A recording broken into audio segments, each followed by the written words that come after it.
Good evening, ladies and gentlemen, and welcome to another edition of Hockey on 216, proudly driven by Hyundai. Of course, on today's show, we're going to talk all things achievements, season finales, and of course, the up-and-coming SASOC Nationals driven by Hyundai. And of course, a special guest, the under-18A Southern Gauteng coach, K Reddy, will be in studio with us a little bit later. My name's Manny Sechale, and joining me in the studio, the queen of the hockey airwaves, Hope Pulova. Hope, fantastic to have you in studio again. Thank you so much for having me. It's always a pleasure. And of course, someone that you're going to be seeing more and more of. If you haven't already seen him representing our country, from goalkeeper turned analyst, Sia Noluchungu. Sia, always a pleasure. Thank you so much, Manny. Always good to be in studio with you.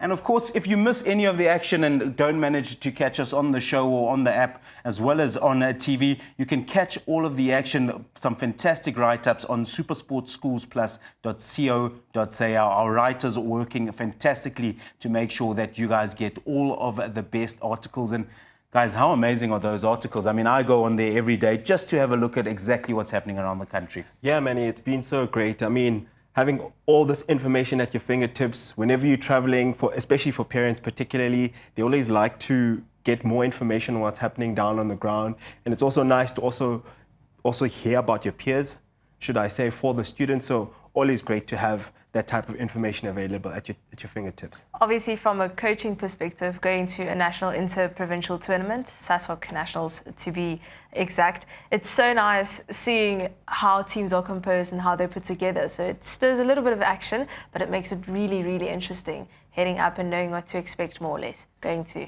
IPTs.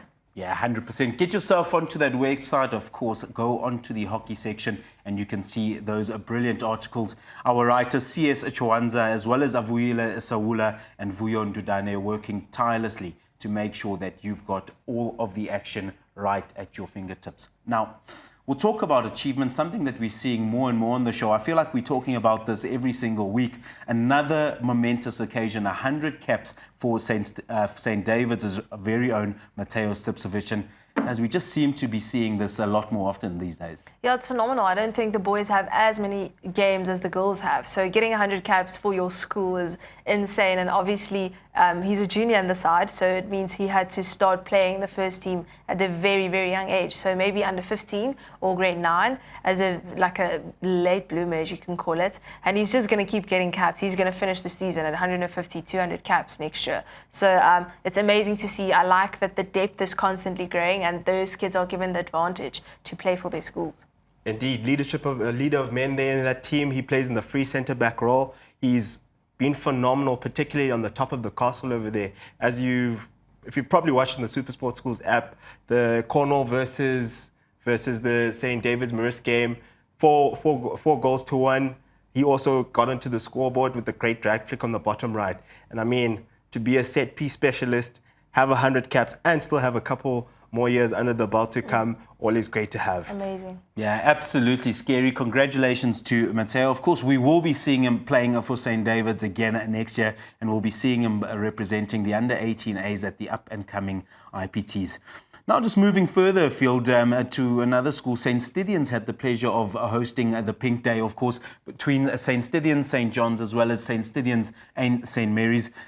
Sia, we were all there. You managed to watch the boys' game, and what a fantastic occasion it is. Absolute spectacle. Such a great initiative, making sure that they're looking after the heritage of what has happened in the past. I heard that the story is about a boy who was actually supporting his mother who had cancer, and they'd started this initiative of doing some fundraising and things like that. So it's been so important. It's so great to see so many people also getting involved.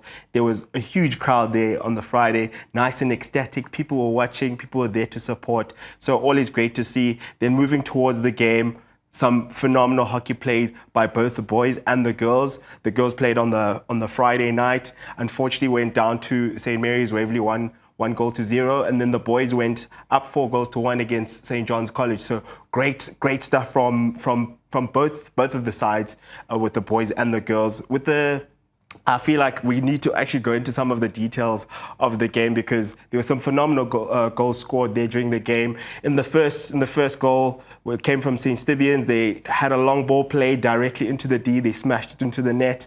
Then the next one, they had a penalty corner where they were able to put it into the goals. Then they had a couple other opportunities that they capitalized on. It was so great to see. And some great saves also by both the St. John's keeper and the St. Stithians keeper during the fixture. So always great to see both teams actually putting out something to perform with there. Yeah, absolutely brilliant. And we talk about the crowd. The crowd on Friday Night Lights, brought to you by Hyundai, was absolutely fantastic against St. Mary's, wasn't it? I think besides the fact that it was Pink Day, I think the fact that it's Friday Night Lights, bringing all those people in, having the crowd, having the drum, having end-to-end action on the field, that was the epitome of Friday Night Lights. And it's the perfect example to broadcast for St. Stithians, having all those people see what they can bring towards raising awareness for all the people. And not only from a girl's perspective, but also from the boys' side. I think the fact that both sides did that and had all that crowd and that many people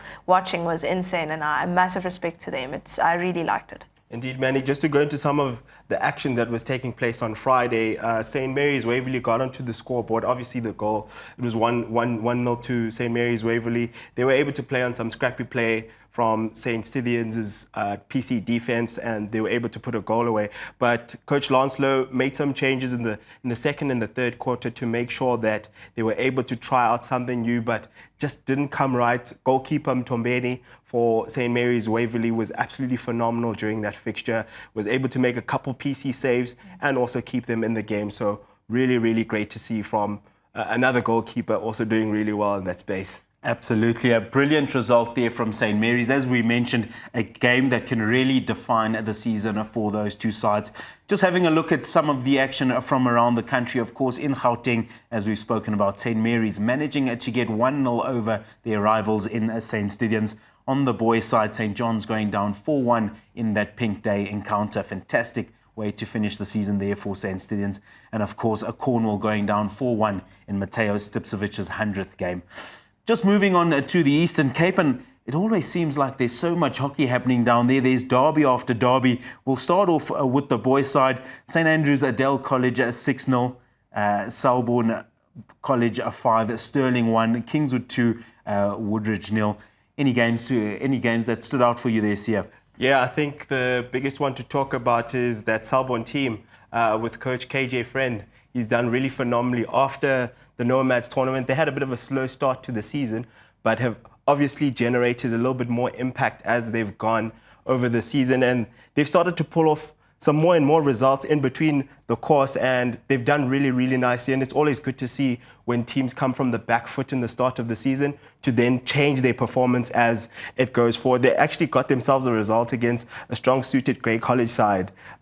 Dalen Phillips is their coach, just started there just recently. It's a great result to get from a team like that, and they start building more and more, and they're starting to utilize more of their set-piece plays to make sure they convert goals, bustle up the defense a little bit more, making sure that nothing comes very easily for teams. And I think because hockey is such a fast-evolving game now, people are trying to score more field goals, and I think we're seeing more and more of that come as players start to develop and get better and get more confident on the ball.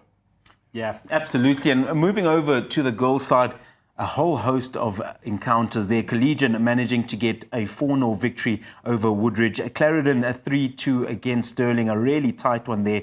Woodridge College managing to take on Kingswood 1-0, and an emphatic win there from DSG Makanda. I hope any results that stood out for you there. Obviously, I'm going to always say DSG Makanda. I think the way they've been progressing throughout the season, I've mentioned on the previous episode that they really had a good Saints Fest when it was Easter Festival. And since then, just having a broad look at them, you can see that they're constantly bettering every single game and they're not holding back at all. And I like it. Going into the game, going full force, whether you 2-0 up or whether you're 4-0 up, they're not holding back. And big ups to them, I do think, is the building towards the end of the season, whether they're going to top 12 rising champs or to their region. It doesn't matter. They're a really good side. So I do like what they're bringing to the game.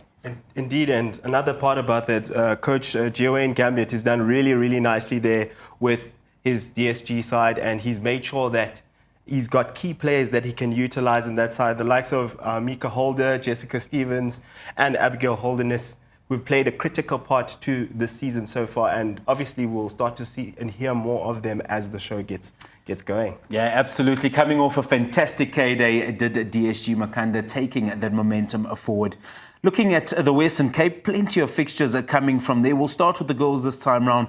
St. Cyprian's, a 3-1 against Fairmont.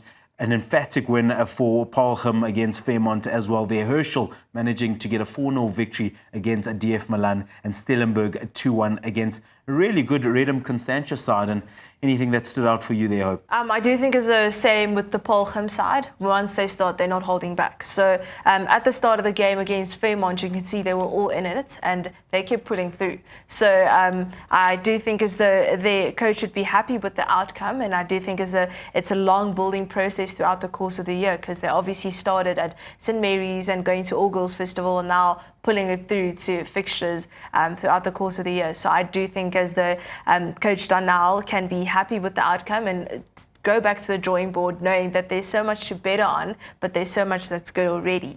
And then the second point is the Herschel goal side. The way in which they tactically just analyze the game and adapt to their opponents to get the outcome is insane. And massive shout out to SuperSport Schools for allowing coaches to look at the opponent's PC attack and defense and look at the way in which the opponents put themselves on the field. And it's a very smart tactical approach and a tactical adaptation from the coaching perspective, and being able to get that message to the players and allow the players to actually utilize and turn over in the game. So pretty game to see, loads of action in that game, and Herschel pulling through with a 4-0 when it's deserved. Absolutely brilliant. On the boys' side, of course, Sachs carrying on with their successful season, 5-1 against Wynberg. Bishops managing just the draw against Rondebosch in the Bish Bosch 1-1. Paarlgem 1-1 to Fairmont. I'm sure Sia will touch on that for a little bit. Paul boys 3-1 against Hoërskool Durbanville, a side that has really come into their own towards the end of the season. And Redham Constantia 3-2 against Stellenberg. The result I want to talk about there.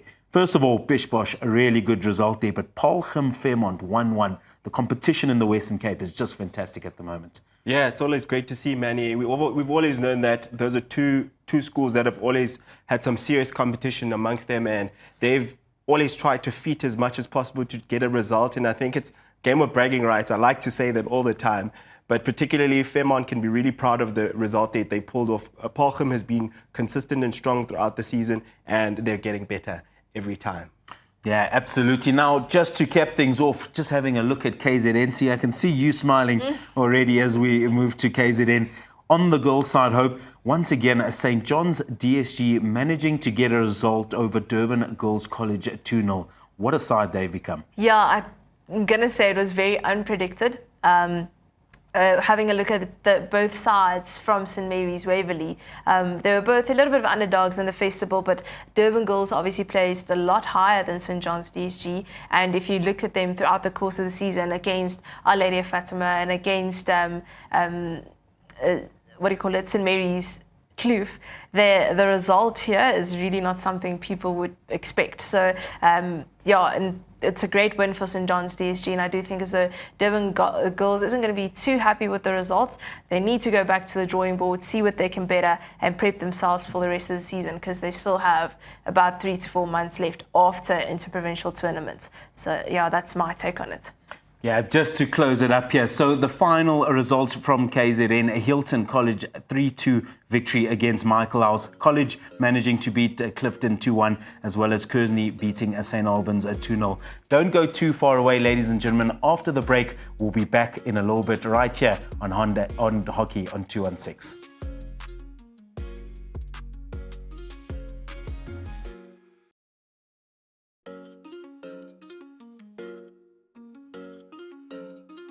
Good evening, ladies and gentlemen, and welcome back to Hockey on 216, proudly driven by Hyundai. And now we're going to jump into one of our newest segments of the show, SuperSport Schools News, where we go through some of the articles written on the page by our fantastic team. And our analysts can just talk a little bit on this. And see, I'm going to start with you. Michael House going up against Hilton this weekend. And what a fantastic occasion it was to finish off the season. The article reads, Michael House looking to finish the season on a high. Tell us a little bit about that. Manny, I'd say that was a phenomenal fixture. Hilton taking the lead 3-2. Unfortunately, Michael House going down. They did miss out on a serious opportunity when it came to taking their chances in front of the goals. They had a lot of attacking prowess, particularly in the front on the right-hand side, attacking that T-point area, making sure that they've got numbers in. And the Hilton goalkeeper was also phenomenal, making some last-ditch saves. And I mean, in the first few phases of the game, they already had a deflection towards the goals and the keeper made the save. Then Mike House got a couple opportunities as time went into the game, and they got themselves a second phase tap in from a save from the goalkeeper to bring the score to 1-1. Then they did a couple variations where they were able to switch the ball from one side of the channel to another to get a counter-attack goal on the right-hand side with a slap on the far post, which has been absolutely phenomenal. And more than anything, they've shown that they're very disciplined whenever they start building up the phases from the back going to the front. So it's been really great to see. Great to see players also stringing up those connections, the midfield spaces connecting to the front line. And most importantly, obviously, you got to be a great specialist in the drag flicking space there to put your team up ahead. But obviously, Hilton came up right in that game with the likes of Ben Wilson, taking that straight poke twice, where they did a double slip on the one and then a single slip on the first one, and they were able to get the goals ahead. So great stuff there down from the Midlands. Just unfortunate for Mike House not to come out on top. Yeah, and I mean, what a fantastic occasion that is, one that goes down the test of time. Two of the biggest schools in South Africa, two of the biggest schools in the Midlands going head-to-head in that derby, and hope so much pressure in that game, so much pressure from the old boys for the first sides, for everyone playing to the F sides, and it must have just been a fantastic feeling for Hilton to come out tops there. I'm sure it was. I think having a look at the articles, you could see a little bit of disappointment going towards the Michael House side, but you could also see Hilton was so relieved. And I do think as the articles stir a little bit, so you could see a little bit of insight knowing that there were issues maybe before, during the game, and how they had to adapt to it. And I really do like the articles for that, giving you a little bit of a background check. I mean, for example, if you don't have the SuperSport Schools app, or if you don't have time to watch the game, you can read the article. It's a 2 to 4 minute read. You know exactly what happened in the game. You can see who the goal scorers were, what the time was it a slow start, fast pacing game, did people think it's going to be the outcome of the game, or were they shocked? And I think having a look at the articles, you'd have a really, really good understanding of what happened on match day at the match. So massive shout out to Hannes and Vuyo Avile and all those doing the hard work there, because it keeps me interesting. It keeps it like it's something to get home to and read before you go to bed, for example. Yeah, indeed. Moving into the next one, Hope, this one from your part of your neck of the woods. Northern Gauteng is a force to reckon with, and they'll be going to IPT, of course, or they'll be going to the SASOC Nationals driven by Hyundai, and they'll be looking to really get some results from this. Yeah, I do think they were underdogs during 2024, and obviously heading up to a final, not being able to pull through the results and the last shootout. They did go back to the drawing board. I'm very good friends with the head coach, Coach Essex, and then obviously Kriki van Wyk being the assistant to the A side as well. They did go back to the drawing board. They had to look at where they had to fix things, and you can see in the article as well, Coach Essex said he wasn't too happy with the outcome, and he's working towards something, wanting to prove something, not only to the people looking out there, but people are underestimating certain teams, and I think as a coach you want to be able to show people why you shouldn't be underestimating or overlooking certain people and players. So he has some key players on his side, and you can see it reading and throughout the article. He mentioned it as well, and I do think it's something to be proud of. And reading through the article, you can see what Half is going through his brain and how he's been prepping towards a national IPT. He obviously has Andrea Groenewald from Garsfontein, Zoe Badenhorst from Menlo Park. He has Mia Pretorius from Affies or Meisieshoër, and then Cara Burr in goals, who is a phenomenal goalkeeper. And you can see it in the article as well. I do think they have something to play for, so it's going to be exciting to see. Yeah, 100%. And Sia, looking back at Northern Gauteng on the boys' side, not a team that a lot of other provinces will look at and think they might look to win it. But could this be their year? Hey, with Coach Essex and Begeni in the ranks there, you never know what could happen. I mean, he's been absolutely phenomenal with his coaching career, starting all the way from junior level, going all the way up to senior level. He's managed to pull out a couple pieces of silverware in that process. So hopefully for his guys, some of the Tuks guys will move into that space, and hopefully some of the junior players who have come in the ranks will fit into his coaching style, and they'll be able to get something out of it when they go to the nationals a little bit later on this month. Absolutely. Now, moving a little bit further towards the coast, a star-studded EP ready to take on the SAS Hoc Nationals. And this is a province we've spoken about in depth plenty of times, both on the boys' side and the girls' side. Could this be EP's year? Yeah, it definitely could prove something quite special. As we've seen, we've had a lot of results happen for the girls' side, particularly, and the likes of Gio and Gambier. He's done really nicely with that DSG side. Now moving into the provincial space, where they are going to have a lot of their players coming from that DSG Makanda side, they will look to use those key players and try and make sure that they capitalize in IPTs. And I'm sure there's quite a few players in Pearson that will be playing, like the likes of Rebecca Haswell and Anna Kirsten, Kezia Abasili, and Amber Rose Roth. All those players are critical for that EP team, and they will be a key fundamental that they'll utilize to try and make sure that their tactics either dismantle the strong southern side and the western provinces and the Boerlands. So we're really keen to see what they're capable of in that space. Yeah, indeed. And DSG Makanda have been so dominant inside the Eastern Cape. Will their ladies be able to step up to the party come as SAS Hoc national time? I don't know. So I was in the car and on the way here thinking about it. So obviously a lot of sides have very great individuals, and once you in the provincial side, all those great individuals are together. They one team now. So I really hope as though the EP side would be able to get those great individuals and gel them together to create a massive EP, because they're going to be the bomb squad if they're able to do that. And I don't think it's something necessarily from a coaching perspective, but it's also player discipline, trusting your players next to you, allowing people the ball, for example.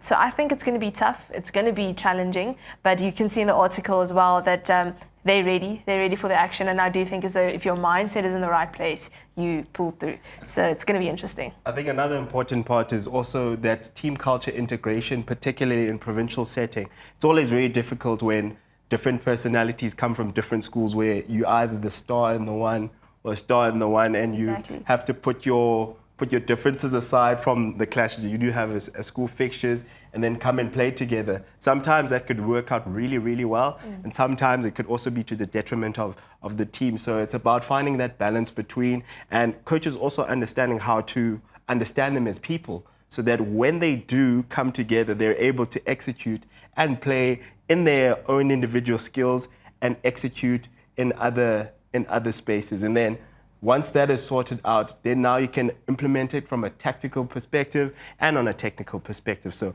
I'm really interested to see what they're actually going to put out there. Like you said, they're likely going to be the bomb squad, but who knows? We'll see it. There's a lot of waffling. We actually mean just play hockey. Indeed. Now, just having a look at Southern Gauteng under 18A girls ready for nationals. A province we haven't spoken about in too much depth. From the girls' side, we just saw Pink Day between St. Stithians and St. Mary's, possibly two of the stronger sides. Could this be their year? They had their year last year.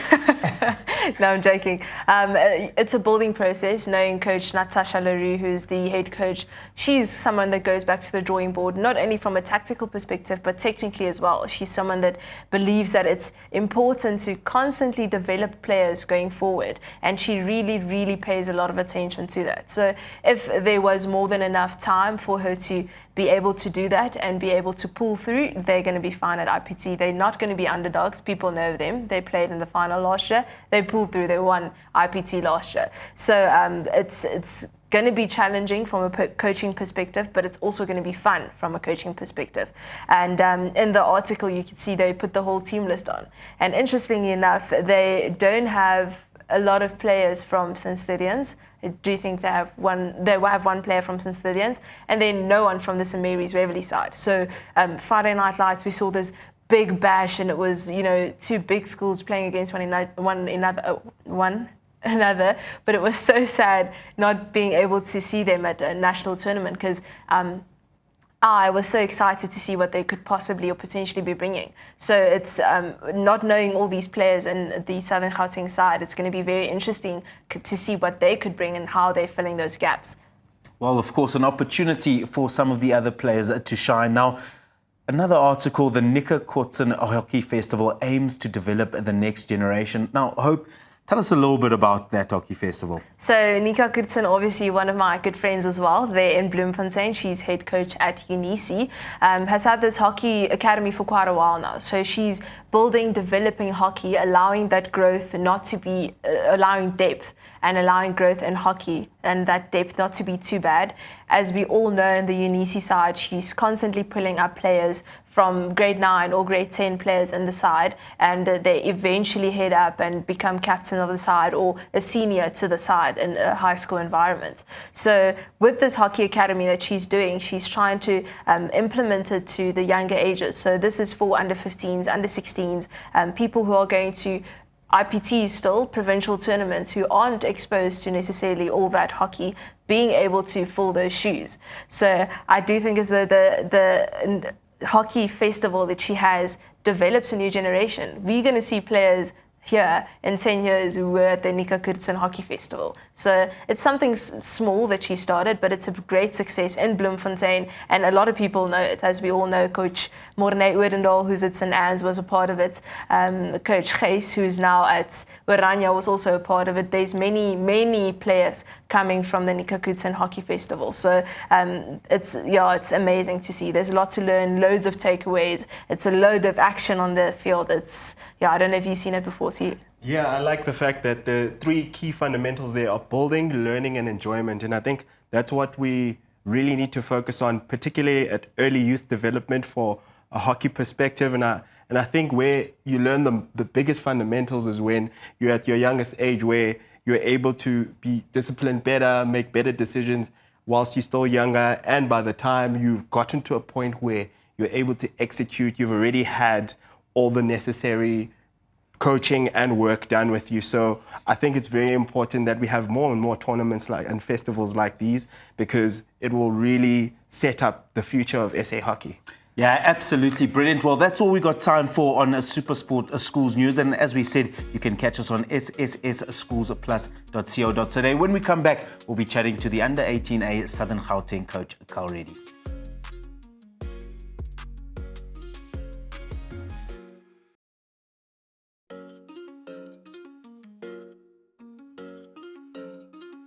Good evening, ladies and gentlemen, and welcome back to Hockey on 216, proudly driven by Hyundai.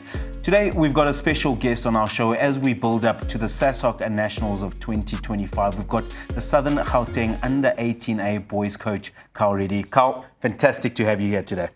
Thanks, Manny. Thanks for having me, Sia and Hope as well. A pleasure to be here with you guys. Yeah, as we look towards the upcoming SASOC Nationals, we'll be talking everything IPT prep and, of course, the coaches' expectations. Now, Carl, as we dive straight into it, you've been preparing for the last couple of months with your side going into the tournament. One of the favourites, it must be added. I know you'll probably say isn't the case, but what does preparation look like in a high-performance environment? So, Manny, prep, believe it or not, starts a lot earlier than people would imagine. For this particular IPT, we start tracking players from under 16 level, going through in their under 17 year. And we begin identifying and putting the pieces of the puzzle together. Training then started in our HP sort of system at the beginning of this year. And then we had selection in March, where we selected the team the particular team's training started then in early May.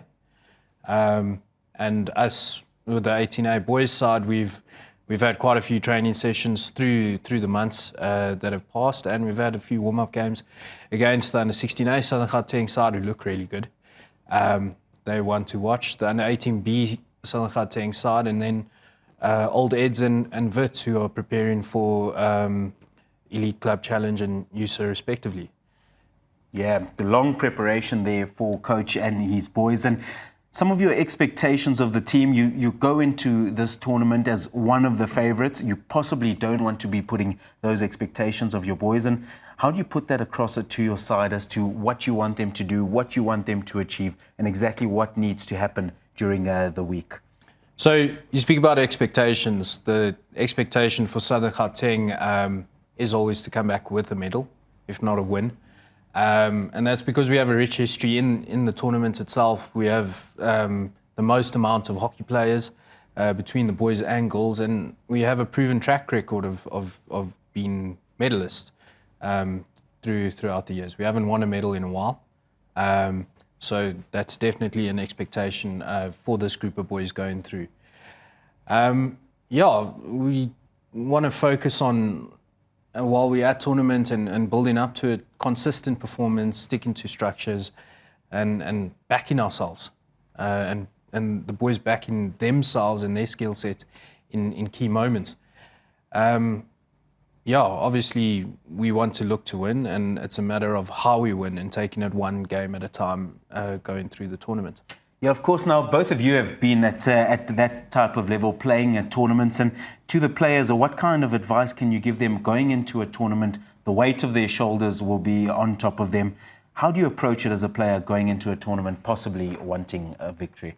Yeah, Manny, I think it goes to multiple factors. And I think the biggest part of it all is creating that team culture. You know that you're coming from different schools, you're coming with different styles of play. You want to make sure that you're able to fit into the coach and the manager's plan. Once they've set everything out, you all set goals and objectives individually, but you also set one as a team. And I think Carl will speak to it, where we know what the objective is try bring back a medal when it comes to an IPT. But as the preparation comes and gets closer towards the nationals, we find that there's more things that need to be tweaked as you get closer to it, because guys are now also coming into their peak phase of their hockey. Some are coming down from their peak phase, so that selection criteria also just does become a little bit difficult to gauge with the different combinations of players that will be playing into the team. And obviously the set piece specialists, because there'll be multiple of them, it's also about who can step out the best in those particular moments. So there's also this healthy competition that's happening inside the team that we also have to be almost aware of. But I'd say the biggest thing, it's definitely the team culture. And then my biggest advice that I would put out to the players is enjoy the moment. It's still schoolboy hockey. There's still a lot to play for. Yes, you want to leave a legacy more than anything, and you want to make sure that your name also is etched in the history of Southern Gauteng hockey. Yeah, indeed. Now, you touched on selection a little bit there. Now, Carl, I'm going to come back to you on that one. When you're looking at players, of course, you try and pick the 18 best players in the province, but what do you as coaches look for in players when selecting? So, Manny, at the top level, the skill level's pretty much the same. There's very little that separates the guys. I mean, everyone has good first touch, everyone's good at hitting, everyone's good at trapping. And like Sia was saying, it's got to do with your culture, but also personally, like as a player, what are your key sort of cornerstones as an individual? So is your decision making good? You know, is your attitude and work rate off the ball? A lot of off the ball stuff. Are you coachable? Is something that we look at a lot, because you can be the best player in the world, but if you're not coachable, how do you work within a system? And that's also a massive thing that we look at. How do you operate in your school system? How do you operate in your club system? Would you be adaptable to work in our system? And that's what we look at. And then on the field traits, you know, understanding team dynamics, making good decisions under pressure. You're going to be under pressure at IPT every single game. And then staying switched on defensively. your off-the-ball work is more important than your on-the-ball work. So how are you moving around? How are you adapting? Are you filling key areas? Are you pressing well? And are you tracking back? And then your off-the-field stuff matters. Never mind just off the ball, off the field. So how are you interacting with your teammates? How are you interacting with your peers? As much as we want a good hockey player in our team, we also want good people. Good people bring what Sia said to the fold in a good culture, and your body language matters. The way you communicate with your teammates.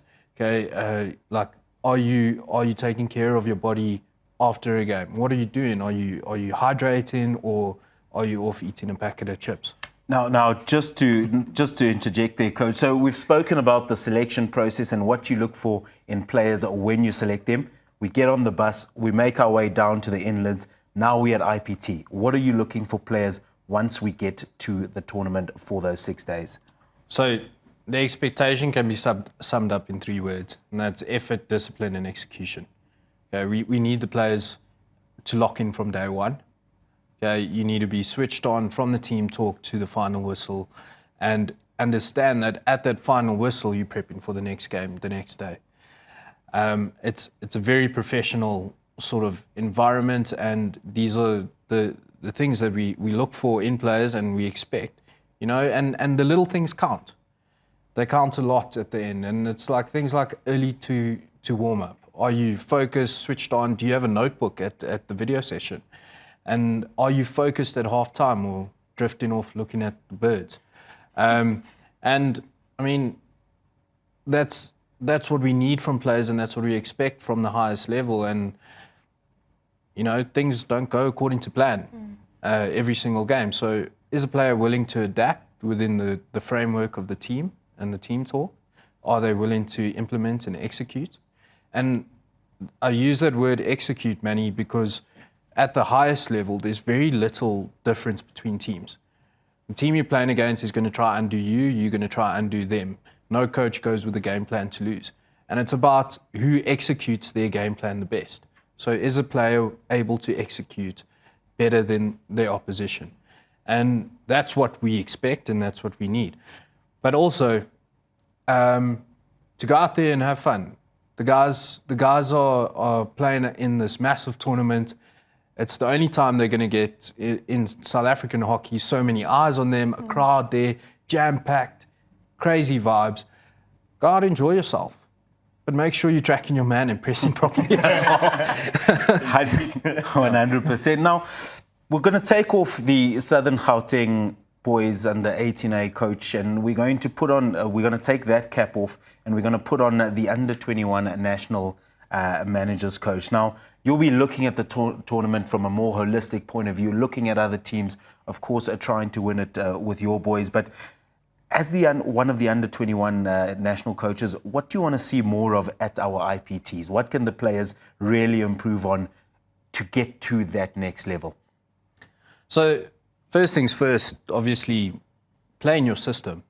There is a blueprint to South African hockey, and there is certain criteria of players that we're looking at. Before you're going to get to the under 21 level, you've got to make an under 18 side. And you got to impress upon those coaches and be coachable at that level. And before you do that, you've got to impress upon your provincial coaches.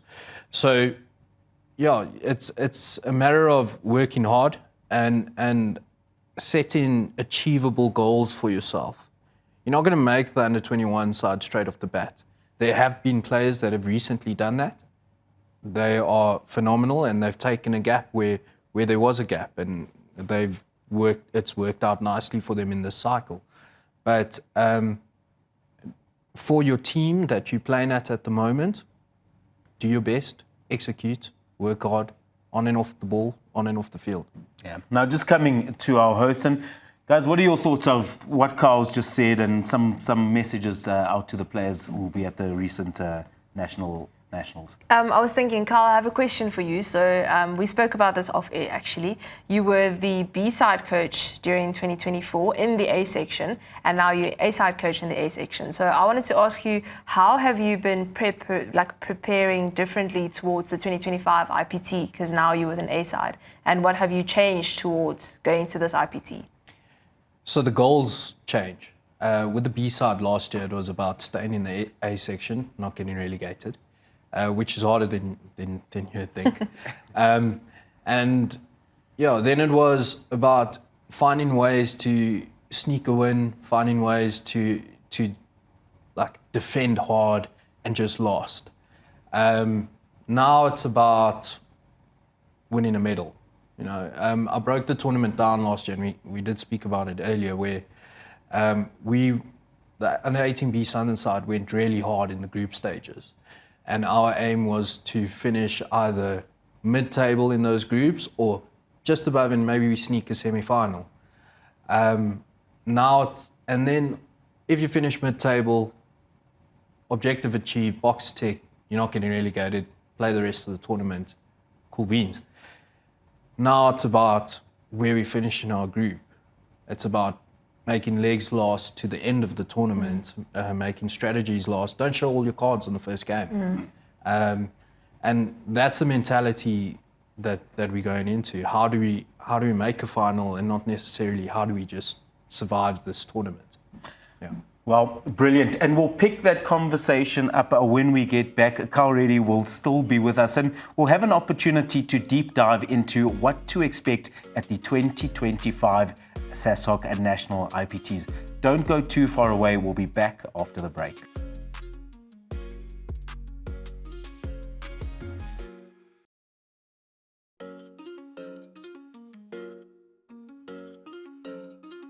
Welcome back, ladies and gentlemen, right here to Hockey on 216, proudly driven by Hyundai. Now, in the last section, we had a chance to speak to Coach K Reddy, who stays with us as we talk about the SASOC Nationals driven by Hyundai coming a little bit later. Now, guys, we've built this up for a really long time. We've been speaking about it for a long time as well. What can we expect from these Nationals, and indeed, what can the players expect from the Nationals? Manny, this is the beauty of Nationals, is that the best around the country come together to come fight for the title, and it's bragging rights all around. You want to be the team that wins it on your matricia, because these will be the players that you either bump into in university or at club or even in the national side in years to come. So this is a big fundamental, because I remember when I was young, I always talk back with my friends and say, how many IPTs have you won in the past? How many gold medals do you have in the past? So this is one of those moments where you really get to showcase your best and really give your all, and also you earn yourself a little bit of bragging rights in your own school, or going to the honors wall, or find yourself in a really good space. So everything to play for. Yeah, hope any different on the goal side? From a coaching perspective, or from a playing perspective rather, you're going to a massive hockey tournament. You're surrounded by the best of the best. You want to be better than them though, but it's a little bit intimidating. And besides that, you're playing for something bigger than just the title.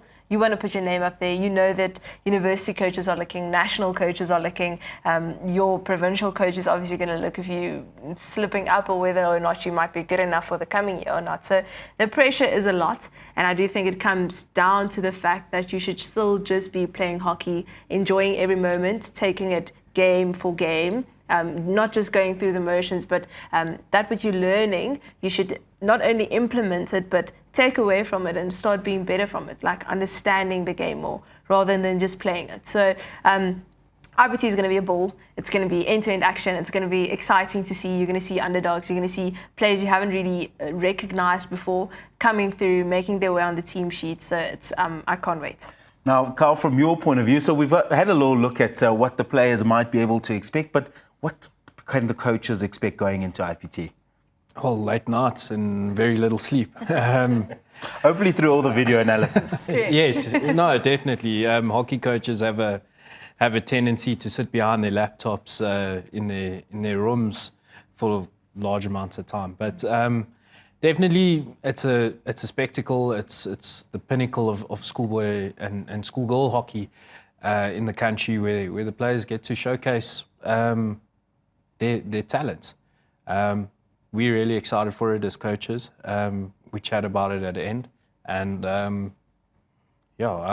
we leave on Sunday, and I'm buzzing. Yeah. Exciting times ahead. Buzzing is the word he uses for that. Now, having a look at some of the players, we've spoken about this in depth right here on Hockey on 216.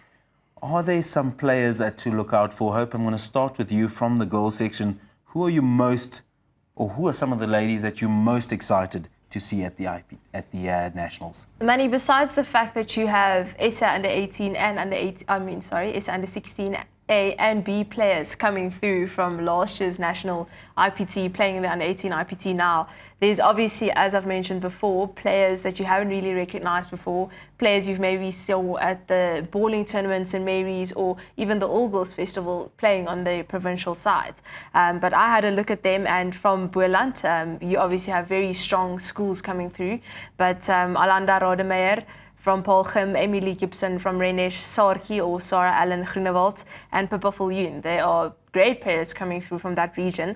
And then in Northern Gauteng, I've mentioned that there's Zoe Barnard, Andrea Groenewald. You have Cara Bauer and Mia Pretorius coming from the Northern region. And then from the KZN inland side, you have St. Anne's, St. John's, Epworth and Epworth and the Wickham Collegiate, who's strong competitors in their region alone. Now you have good players coming through, but standouts for me are Annabelle Balmer and Holly Hofmeyer. I do think it's the tactical understanding, the knowledge and all the action and skill they're going to bring towards the game, all these players in general, is going to make the game more exciting and more thrilling to see. And you have an expectation looking at these players. So I can't wait to see what they can do with all that they have. And most of them have played under 18 IPT last year. So they do have a lot of takeaways. They went back to the drawing board. They did their homework and research and did their short-term plan from the start of the season to under 18 IPT. So there is an expectation from their side as well. Obviously from my side as well, I can't wait to see. So it's going to be interesting to see what they bring to the turf. Now, Sia, from the boys' side, who can we expect to really shine come at Nationals? Manny, I think I've got myself a couple characteristics that I've looked at with different individuals from around the country. And for Southern Gauteng, Ethan Kapanda, shown some great leadership from the back, really good at distributing, tackling at the back, making sure that he's marshalling his men in the right direction, also right behind them at every step. Aiden Blatch, been phenomenal in front of the goals, got himself a couple field goals and penalty corner goals, so he'll be great to see. Likes of Zia Davids and Juan Martin, been really good for Parktown and JP so far. Then we go down to KZN Inland. We've got Ben Wilson from Hilton. Really strong straight poke, right? Also really good there at the back, marshalling the Hilton gents.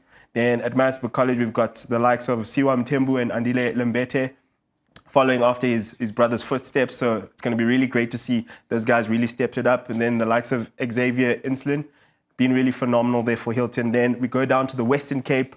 We've got the likes of Lita Cry, Mo Maseko and Reese Tierners. They've been phenomenal for Sax, and they've shown that they're really good competitors of hockey, and they've always got some skill in their back pocket with either a serious arc in the midfield or even 3D skills in the midfield space and on the T-point, and can obviously find the net at any given point in time. Then in Boland, I know there's a standout player that you have there, Christo Swanepoel. Really phenomenal. Maybe you can speak a little bit on him there, Manny. I'm not going to speak too much on him. I'm going to take it to K Reddy. I'm going to take his provincial hat off and ask him to put his national hats on. Some players that you think are really going to shine down at the Nationals. Yeah, I mean, Sia mentioned a lot. I'm going to keep my provincial hat on because my boys will be watching this. Rightfully so. I'll get the Sir, why don't you back us? But I think we've got a good group of players coming through from EP, Eastern Province last year, the under-16 national finalists. Unfortunately, they lost on shootouts there. But you got a good young group coming through from them that look to pose quite a big threat. Western Province always a big sort of threat at IPT, producing quality players after quality players. They've got the factory. And they've figured it out. So yeah, around the country, KZN, Inlands, those two Maritzburg College boys that you mentioned. I'm sure Calvin Watt would appreciate. Of me course, putting his we had to throw it in there for him. We had to just throw it in there for him. Siwe has been leading that midfield for Maritzburg College this year and been absolutely phenomenal, as well as Ben Wilson with that straight poke. I believe he's more of a golfer than he is a hockey player. Yeah, there's good players around the country, and the reality is, as stepping into a national setup, you can be really good at your school. IPT is a different ball game. It's a different level. So we'll see how the players perform out there before looking at national sides. But my Southerns boys, I back them all. No bias whatsoever from Coach K Reddy. Now, one of my favorite parts of the show, I've put my analysts under a little bit of pressure, and Hope, we'll start with you. Top 4 sides at IPT, 2 semi-finals. Who's going to be in the final? Who ends up taking the final? I'm going to give you top 3, and I think there's going to be an underdog that no one predicts. Fair. So on the girls' side, I'm going to go Boeland. I'm going to go KZN Inland, and not to be biased, but Northerns, the A side. And then In that order? not necessarily. They are top 3 teams. So what would your order be? And then there's going to be an underdog as well. So what would the order be? I don't know. There's no necessary order. Choosing to plead the fifth is our analyst. So yeah, I'm going to come to you. I'm going to ask you for the top teams, the 2 that are going to make it to the final, and the 1 that's going to end up taking it. No sitting on the fence. For sure. So I'm actually going to go with 5 because Kyle So mentioned. she it went really with 3, important. you're going with 5. So we'll balance up the scales a little bit, yeah. So for me, first semi-final will be Southern Gauteng taking on Western Province. I think that those will be really 2 good fixtures. We all know that semi-finals are normally better than finals in a lot of these cases and more interesting. We'll chat afterwards. Then the second semi-final will either be between Boland taking on KZN Inland or Eastern Province. So it could be one of the 2 over there with that semi-final. But gut feeling wise, I'm going Southern Gauteng will take on Boland for the final. And who to win the final? Forget that Carl's in the room. Who to win that final? Well, I'm in Southern Gauteng. This is my province now, so gotta stick with the guns. Well, absolutely brilliant. You heard it here first on Hockey on 216, and all the best to all of the players that will be making their way down to the KZN Midlands to compete in one of the highest honours, the SASHOC Nationals, driven by Hyundai this weekend. Carl, it's been an absolute pleasure having you on the show, and all the best for the upcoming weekend. All the best to Southerns and your troops. Yeah, thanks so much. And Hope and Sia, as always, it's been an absolute pleasure having you on the show. Hopefully you don't sit on the fence next time Nationals comes around. Be a little bit more like Sia and make an executive decision. But it's been an absolute pleasure, ladies and gentlemen. This was Hockey on 216, proudly brought to you by Hyundai. The next time we see you, we'll possibly have a national champion, or at least be in the middle of the Nationals driven by Hyundai. It's been an absolute pleasure. We'll see you same time, same place next week.